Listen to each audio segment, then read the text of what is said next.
Welcome to my channel. I am Sayyam Bardia. I teach you maths, biology and chemistry from 9th class and onwards.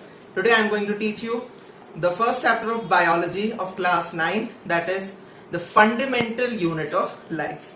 So let's begin and see what is the fundamental unit of life. Before beginning the chapter, I am going to tell you about the course objectives, what I am going to teach in this course, and then start with the chapter. For notes, please check out the description box and give it, if you like this video, give it thumbs up, and if you like my channel, give it subscribe and click the bell icon to get the notifications. Thank you. Now let's get on with the chapter. So the course objectives.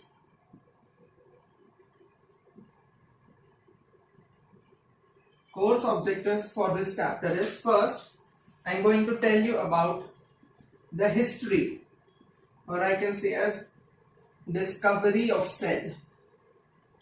Then you are going to learn about the equipments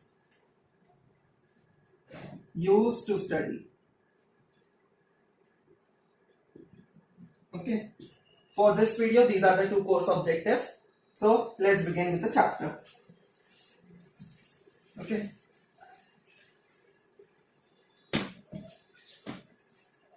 Our chapter is the fundamental unit of life. This is the most basic for the whole course. So the contents would be basic understanding about cell. So let's jump into the history. I have taken the notes and I'm going to teach you from that. Let's dive into the history and let's go to 1665 in the lab of a scientist named Robert Hooke. Okay. Now Robert Hooke, what he did is he created his own microscope. So his microscope was called as primitive microscope. We'll learn about microscope more in detail in the later part of the video. So Robert Hooke created a primitive microscope and he studied some cork cells. Okay. These cork cells are present. This is the trunk of a tree, and you know the scaly substance present at the trunk, this is called cork. Okay. This cork is mainly made up of dead cells. Okay. These cork are dead cells. He saw the cork cells like in this fashion. Honeycomb structure. Okay. This looks like what looks like honeycomb. So honeycomb structure, it looks like small room. So he named it as cells. Okay. Then we go to lab of Anthony van Leeuwenhoek. Now who is this? What a disgusting type of name. And now the year is 1674. So we are going to the lab of Anthony van. Now the spelling of Leeuwenhoek is little bit tricky. Leeuwenhoek. Okay. So Anthony van Leeuwenhoek also designed his own microscope, a little advanced microscope than the Robert Hooke one. He saw cells living in pond. So the living cells, now from here onward we see living cells. Okay. So the credit for discovering the living cells goes to Anthony van Leeuwenhoek. Anthony van Leeuwenhoek also discovered the structure of sperm cells. Sperms are the male gametophytes. Now the sperm cells and also some protists. He called the protist as animalcules. Animalcules. Okay, so in 1665, Robert Hooke, using his primitive microscope, discovered cork cells, which were dead. Okay, these were dead cells.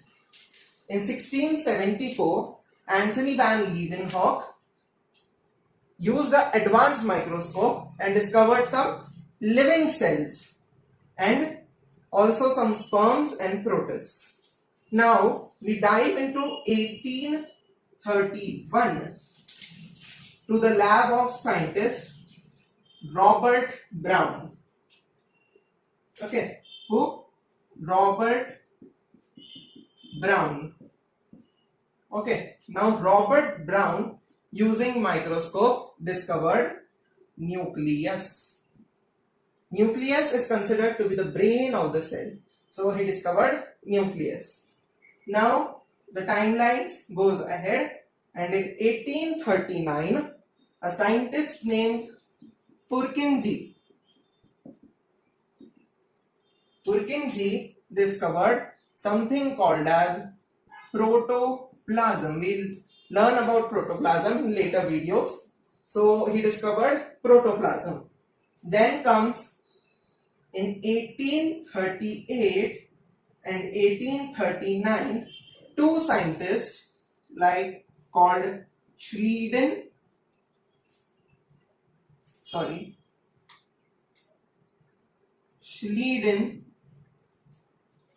and Theodor Schwann. They gave two postulates for modern cell theory. Okay, so in 1838 and 1839, Schleiden and Schwann gave two postulates for modern cell theory. Now a scientist called Robert Virchow, in 1855, a scientist called Rudolf Virchow, many Roberts, so I thought wrong. Rudolf Virchow gave one more postulate. He thought that this cell theory is incomplete, so he gave one more postulate. So add to cell theory. So in this way the timeline is learned. First, Robert Hooke discovered dead cells from cork cells using his primitive microscope. Sorry, I wrote primitive wrong. Primitive microscope. Then came Anthony van Leeuwenhoek in 1674. Using his advanced microscope, discovered living cells. In 1831, Robert Brown discovered nucleus. In 1839, Purkinje discovered protoplasm. In 1838 to 1839, Schleiden and Schwann gave two postulates for modern cell theory. In 1855, Virchow thought that the cell theory given by Schleiden and Schwann is incomplete, so he gave an additional postulate to the cell theory. Now let's learn what are the three postulates for cell theory. So we are learning now cell theory.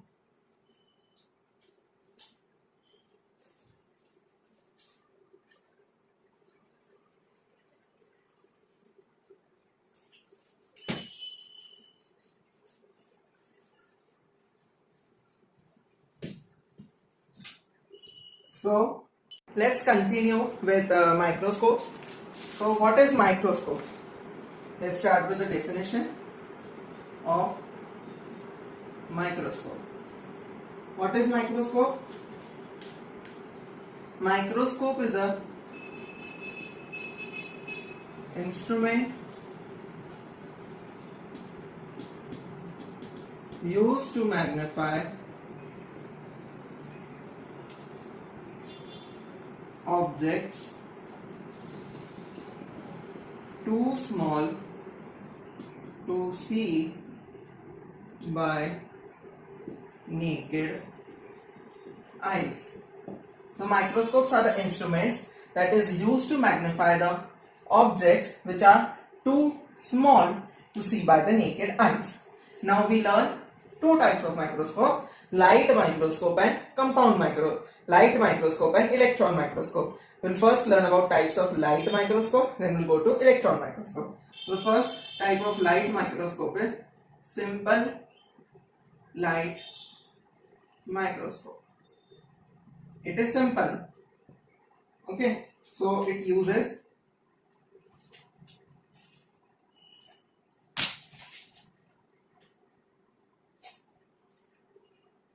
one minute.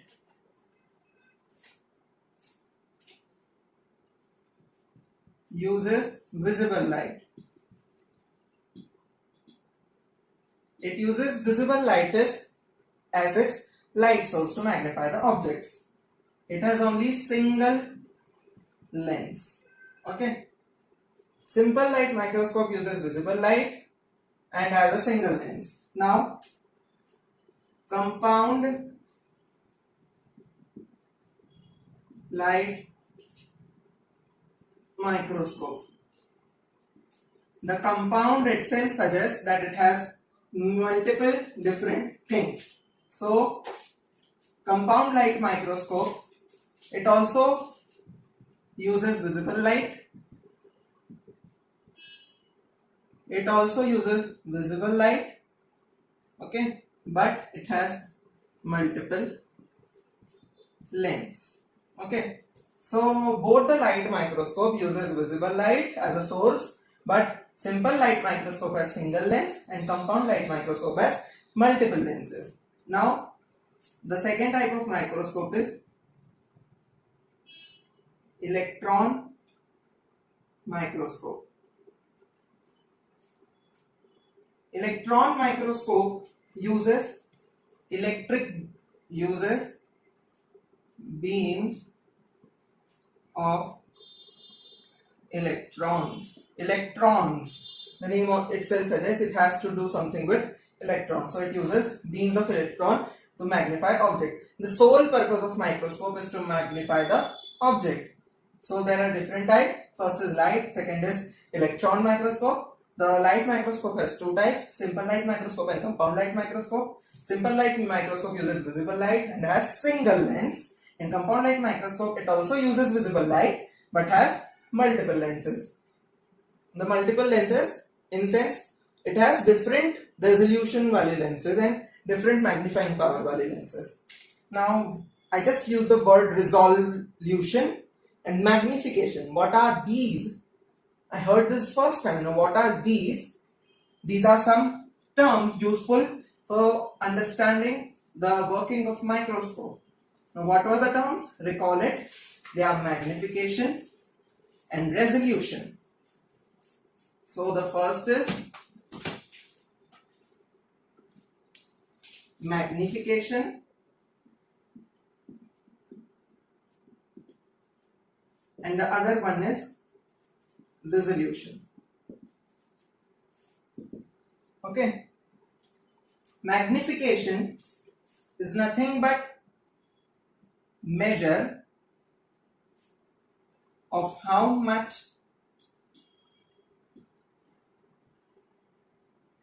an object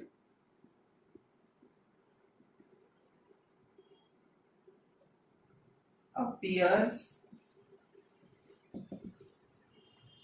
in microscope relative to its actual size. We say that this image is 2 times the actual image. So we are talking about the magnification. So magnification is the measure of how much an object appears in microscope, what to relative to its actual size. Now the microscope used in school and colleges have 400 times, show 400 times the actual size. Okay. The microscopes used in schools are show 400 times the actual size of the object. What is resolution? Resolution is smallest distance by which 2 points can be distinguished as separate objects.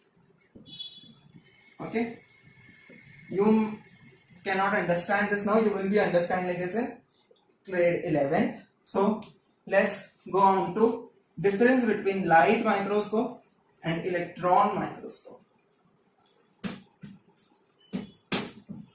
So we are studying differences between light microscope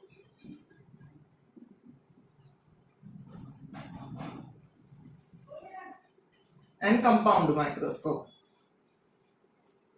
Sorry, light microscope and electron microscope. Okay. The first basic difference uses visible light. First basic difference. So electron microscope uses electron beam. Light microscope lower resolution and magnification. Light microscope has lower resolution and magnification, but the electron microscope has higher resolution and magnification. Okay. So, things we can keep in this now. The point will, cells can be alive and dead. Both. Cells can be alive and dead, but in electron microscope you only can keep dead cells. Okay. The fourth and last point is about the cost and the space it can occupy. So the light microscope is inexpensive in relation with electron microscope. It is inexpensive and small, but the electron microscope in comparison with light microscope, it is expensive and very large. Okay, so these are the differences between light and electron microscope. So that's all for the today's video. We'll talk about the different structural organelles of cell in the next video. If you like this video, please give it a thumbs up. If you have any doubts regarding the concepts related to this video, you can comment down. And if you like this channel, please subscribe and hit the bell icon to get the notifications. Thank you.